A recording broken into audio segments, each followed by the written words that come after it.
Fishing the Wild West TV with Wes David is brought to you by Tracker Boats, fish the finest. Adventure Destinations. Book your trip of a lifetime with Adventure Destinations and Thompson's Resort, along with Bass Pro Shops and Cabela's. Your adventure starts here. Fishing the Wild West.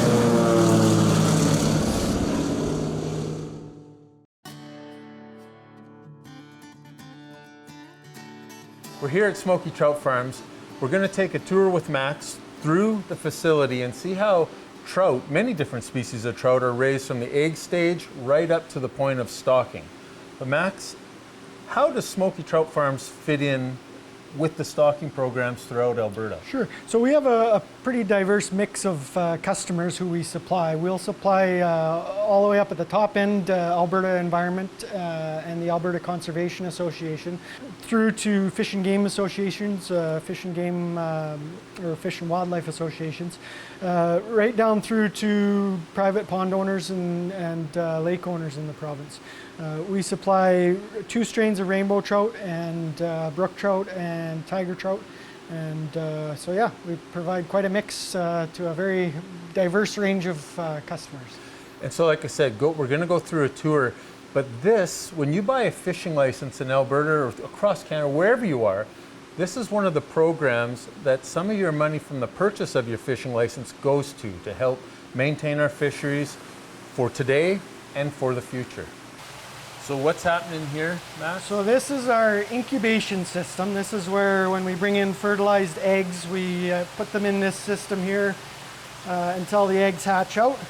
And then those sac fry are held here for about another 3 weeks until they absorb that egg sac, and then we can move them out into the trough system for starting on feed. Pull a few out here so you can maybe get a close-up. You can see that nice orange yolk sac hanging down by their bellies. So how long ago would these have hatched? These guys we got the 3rd week in February, so they've been in here for about 3 weeks now. They've got a couple more weeks to go before we will move them out into the troughs and start them on feed. So this is all trays. How many rainbow trout would be here? We can hold about 200,000 eggs in this system. We don't typically get to that point. Most of our batches are about 120 to 140,000 eggs. For the rainbows, the more specialty species that we grow, like tiger trout and brook trout, those batches are quite a bit smaller, 20 to 30,000 eggs with those. So from incubation to these tanks? Yeah, so these guys were brought, this is rainbow trout eggs that were brought in mid-November, and now they're probably 4 or 5 centimeters long.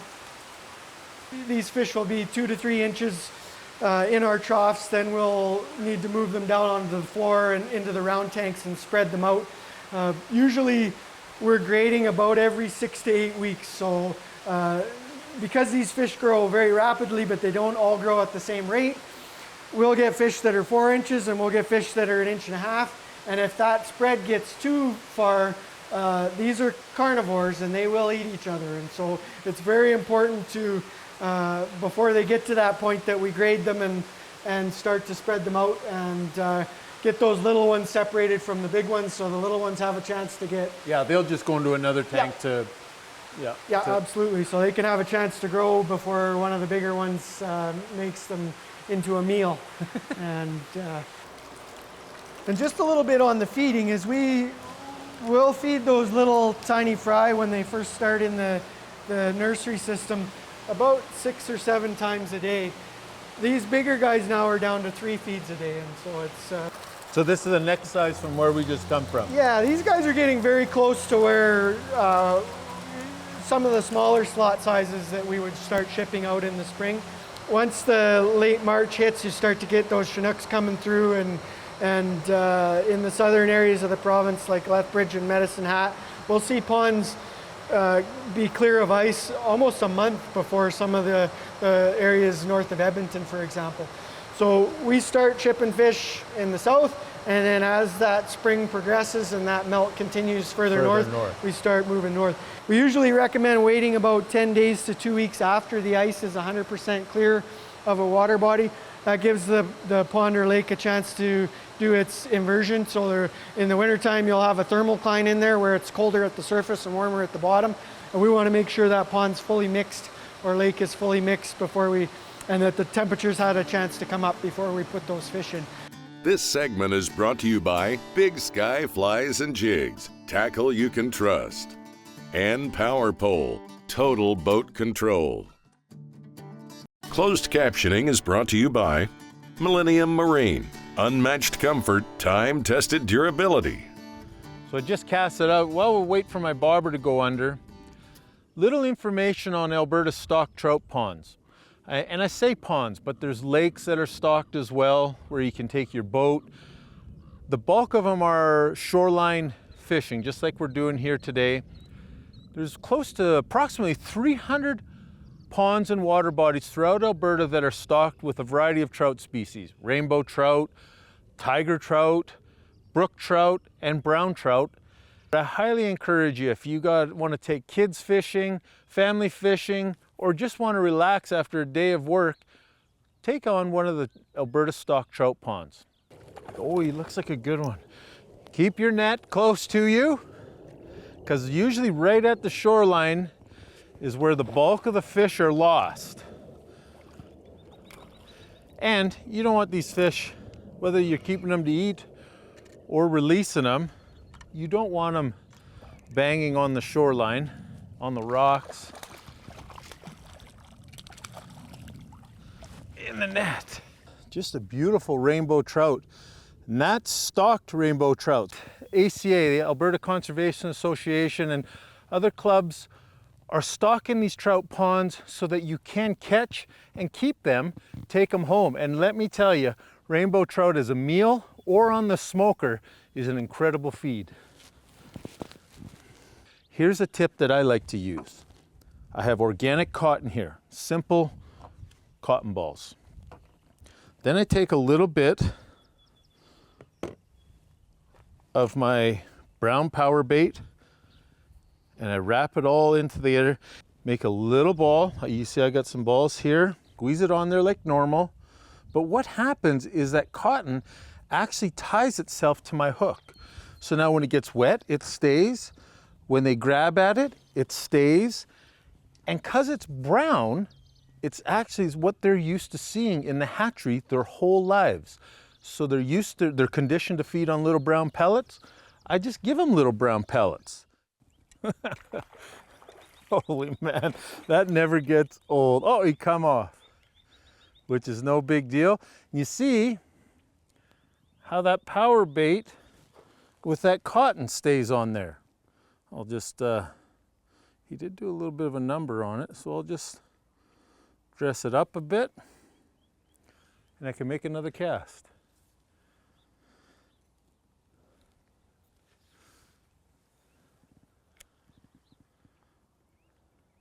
There. I gotta come off my rock. One of the things I wanted to touch on, and another great tip, is whenever I've seen anyone catch trout at a stock trout pond, or myself catch trout at a stock trout pond, everybody wants to cast across the pond. And it's not true. They're not way out there. They're often right here, cruising the shoreline. Now, whether they're cruising for insects, worms, whatever they're feeding on, I'm not sure. But I've never caught a fish or seen anyone catch a fish at a stock trout pond more than 40 feet out from the bank where they're standing. If the fishing turns off, just wait, because they're just cruising the pond and they'll come back around.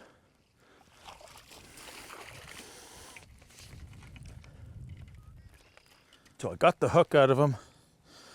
I'm gonna bring them right back over here to the rock.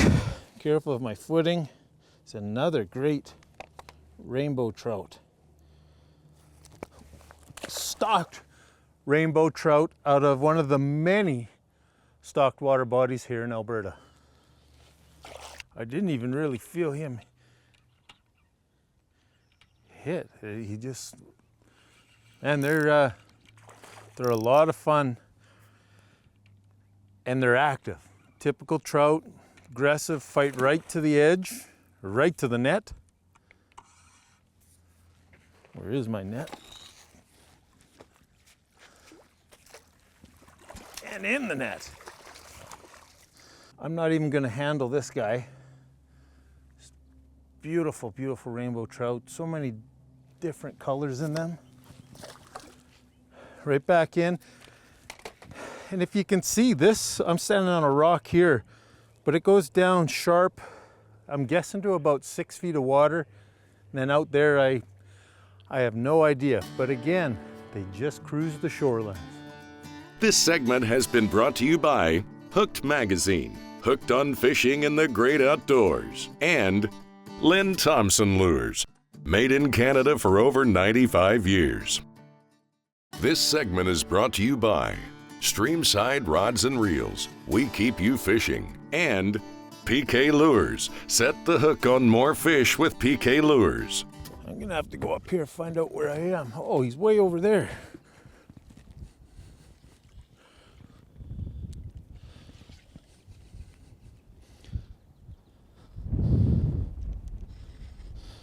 Got him up.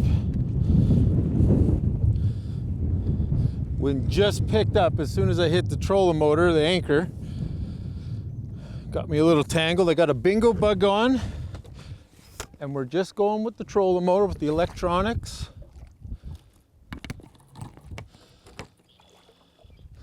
Scrappy rainbow trout, and in the net. So we're gonna get him out. So just a beautiful rainbow trout. Using the bingo bug, we'll show you what we're using. Just trolling it along slowly with the electronics.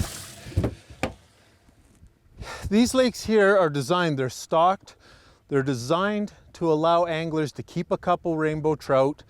In this lake here, I believe the regulations is 5 trout. There is tiger trout in here. 5 trout total. The tiger trout has to be over 50 centimeters. We're only going to keep 1 or 2 just for the grill tonight. But that's the one thing that the ACA is doing, is stocking these lakes so that anglers are allowed to take a feed of fish home. Follow the regulations, enjoy your day on the water, keep fishing. We went by here, we're in kind of a little cove, little cutout. Missed 2, like 2 hit it, missed them. This one hit and then came back. He's a smaller, different season of being stocked. A little bit smaller, but that's okay. We'll get the hook out of him, show him to you, release him back in the water. That's what these stocked water bodies is. These stocked water bodies, you're gonna get all year classes. You know, you might even get smaller from being stocked this year. Or who knows when they're stocked. You can get some real big ones in here. And all the stocked water bodies across Alberta. Take advantage of some great rainbow trout fishing in stocked water bodies. Whoa. As we're trolling, I'm just giving it little twitch jigs. And I didn't even feel him. Oh, he's just a little guy. So maybe, oh good, he came up. Maybe even stocked this year. He's about that big. Nice clear water, you can see him. That's probably why I didn't feel him hit. So we're gonna keep going along here because we've had a couple taps and try to pick up some more. Got one, we just trying to work the wind here and almost like bottom bouncing walleye. As soon as I slowed down to turn and come around the corner, one picked it up. We moved out a little deeper water. We're fishing 12 and 13 feet of water. We're getting a lot of little hits in the shallow water, 8, 9 feet, 10 feet. So we moved out a little deeper. And We got another little one. Got him in the net. But they're just so scrappy. There are a lot of this over here where I can handle them. Keep them in that rubber net. You don't want them bouncing off the bottom of your boat. So just got that bingo bug out of them. Again, just another nice, beautiful trout. They're all different. We've caught a couple different age groups here now. This Gear Talk is brought to you by Bass Pro Shops and Cabela's. Your adventure starts here. This is bingo bug from Lucky Bug Lures.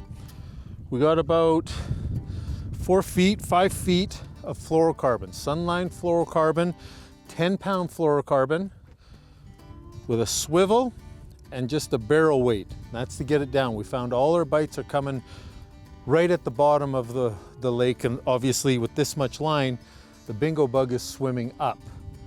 Then I got up here 16-pound sunline, P-line, sunline braid, and then I got it onto my, right on here to my Predator Apex.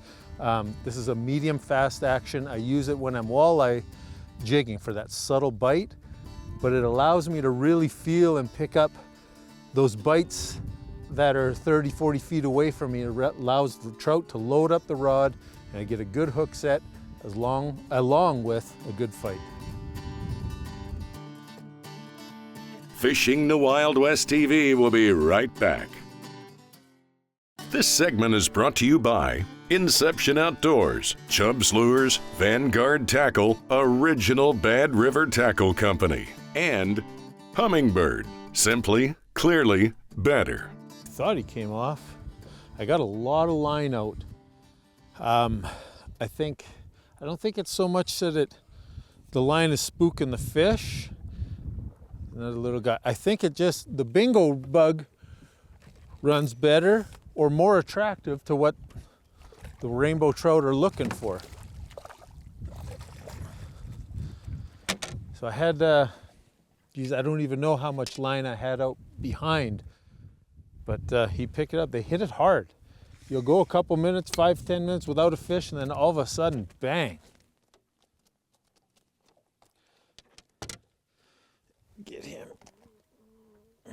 He's got that right. Perfectly came out. Another great rainbow trout. Now we'll just keep going. This shoreline cuts in and out. There's a couple points. We're going about 12 feet of water, 13 feet of water. Kind of following it a wee bit. It's not a deep lake, so this is where they are, and there's no one place that they're at. They're just kind of scattered. Wind just picked up again, a squall coming through, and a fish hit. Actually works good if I'm facing into the wind to set the spot lock on my trolling motor. Whoa! Did you guys see that? Whoa! I better quit messing around. This guy means business. There's tiger trout in here too. I think he's a rainbow.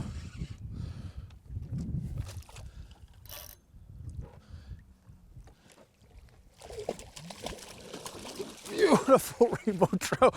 Holy cow. We'll get the hook out of him. I think it popped out. And we'll show it to you. Yeah, I believe it popped out right when I was putting him in the net. So I'm stop fighting. I'll hold him up, show him to you. He's a beauty. We could actually keep him. He'd be good for the smoker. And I think that's what we're gonna do with him, is keep him for the smoker. That's perfect smoking size. Rainbow trout eat well and they smoke well. We're gonna take you into that and show you how we smoke them at home. Wild Cookhouse is brought to you by High Mountain Seasonings. Wrangle up big Western flavor with High Mountain Seasonings. On today's Wild Cookhouse, we're gonna talk about smoking lake trout, stocked rainbow trout, and of course, we got some coho salmon from the West Coast. All the products we're using is from Bass Pro Shops. 100% maple syrup in this case, and High Mountain Seasonings brines. Now, High Mountain Seasoning makes it extremely easy to smoke the salmonoid species or any recipe you're working with. After you do it a few times, everybody likes to fine-tune their own recipe. And in this case, High Mountain Seasoning says to brine this fish for 24 hours. I've actually only brined it for 12 hours, just due to the thickness of the fillet that I'm working with. It went in for 12 hours in the brine. Then they ask 30 minutes drying. However, I put it in the fridge uncovered for 24 hours till it gets that nice tacky feeling on all three of these species. From there, when it's time, we're going to put it in the smoker. Again, lake trout, rainbow trout, coho salmon, any salmon is an extremely oily fish. So all three of them smoke extremely well, and there's very little, if any, differences when you smoke each species. You can use this exact recipe for all three species with incredible results. So we just pulled all three species off the smoker. We had them in there for 4.5 hours, ranged between 160 and 180. Here we got the lake trout, the coho salmon, and of course the rainbow trout. And I really want to focus on the rainbow trout because this is out of a stocked rainbow trout pond, part of the Alberta stocking program, but each province has their own stocking programs. You might not be able to get to these other two species, but you can always get to a stocked rainbow trout pond. The next time you get an opportunity, take a youngster fishing or a new angler fishing and enjoy a day along the shorelines of a stocked trout pond. Hope you'll follow us on social media or pick up a copy of Hooked Magazine and follow us on our next adventure. I'm your host, Wes David, Fishing the Wild West TV.